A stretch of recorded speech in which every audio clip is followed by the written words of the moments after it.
But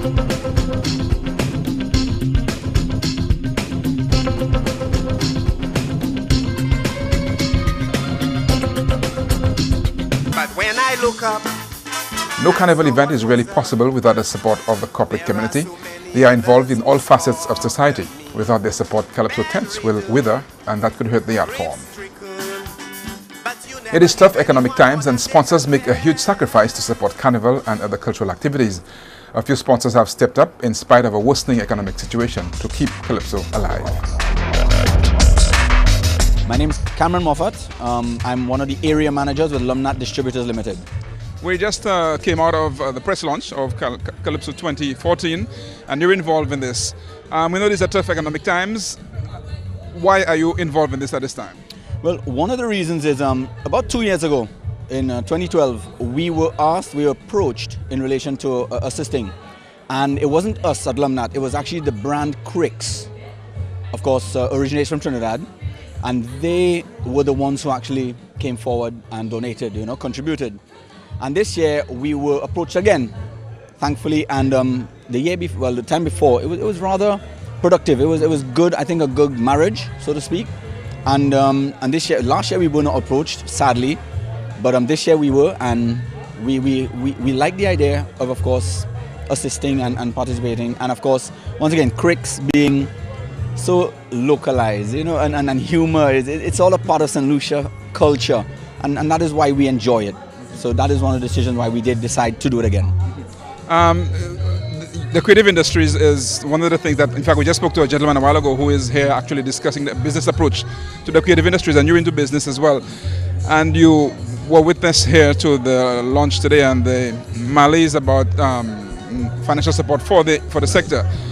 As somebody in business, what kind of advice would you have for tents in terms of their approach to be more successful at seeking and getting sponsorship for their shows? One of the things, I think transparency is key.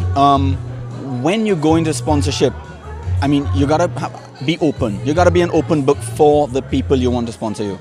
So I would say to the tent managers and tents, go in wholeheartedly as an open door, so that your sponsor can see exactly where you're coming from. As you know, I'm not too familiar with the Calypso Association, but people don't like giving their money out if there's not transparency. That is my advice. And obviously the sponsors want mileage as well out of the event as much. Absolutely. But once again, you have to go in as an open door and stating what it is you're willing to give and what they will get and receive and what you want, of course, in relation to that. So yes, those things will be discussed. How much mileage will I get and that kind of thing. But that is what I think, in essence, they need to do. So it's a mutual beneficial kind of thing, and that's my take on that. Steve Etienne, General Manager of ECHO, the Eastern Caribbean Collective Organization for Music Rights. The sponsors were revealed tonight, and ECHO is one of the sponsors. Can you talk to us a little bit about ECHO's sponsorship? ECHO sponsorship is in the region of $25,000, which is made up $7,000 in cash, and the other two parts is involved in an hours program through our allowance at Radio St. Lucia, which will allow the association to have a radio program throughout the season. We're also sustaining their secretariat, office space and the facilities that goes with that through the end of the year. Now, Steve, a couple of things that came out of the launch.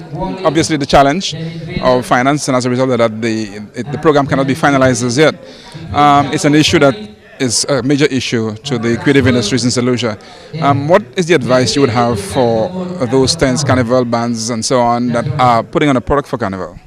Well, I think the important things, as one of the reasons why we associate ourselves with the association, is that we want a product that is marketable. We are into rights management. We want a product that will be performed in St. Lucia, the region, and the world. So therefore, the product itself is very integral and very important to us. We want the songs to be well written.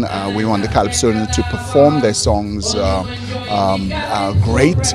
And therefore, we want to help the association in the development aspect of that.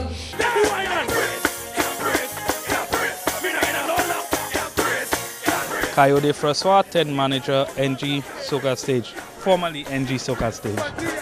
We'll come to that in a bit. Definitely. We're just coming out of the press launch of this year's Calypso season. Can you bring us up to speed with what's happening with you?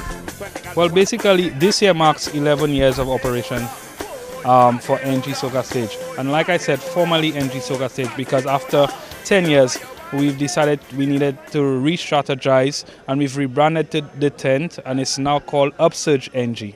And this year we're bringing something totally new to the table, in that we'll be producing an event called Carnival Fridays.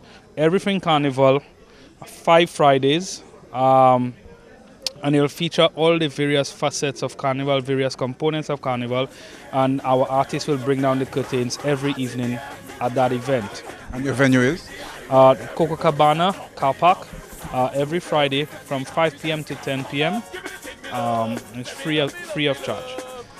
We just came out of the discussion here, and as you mentioned, free of charge. The big issue was finances for running the season this year. In this case, yours is free of charge. How did you deal with the challenges of sponsorship? Well, again, thinking out of the box, I must say our sponsors have been very receptive to the idea. Again, being aware of the financial challenges, what we've done is said, what do sponsors want? They want numbers.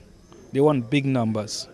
How are we going to get big numbers there? It has not worked for us because as a soca tent, we compete with a lot of other soca events, and our artists headline a lot of other soca events. So what we've done is said, fine, if it's a free event, we will drive the numbers. Over 5 Fridays, we expect to run thousands of persons in and out of that venue. And the sponsors see a lot of value in that. They could advertise and promote their product. They could sell their products. Those who have product, in terms of beverage products, can move product. Those who want to market and reach out to a different demographic, that's a perfect avenue for that.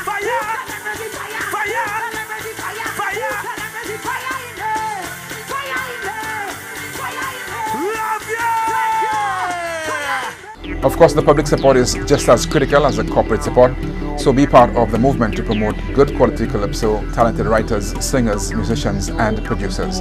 Calabash TV will provide extensive coverage of Carnival 2014, so stay tuned. Next, a quick revisit of Haute Couture, where we speak with models Kamaya, Lisette St. Catherine and Richard Ambrose.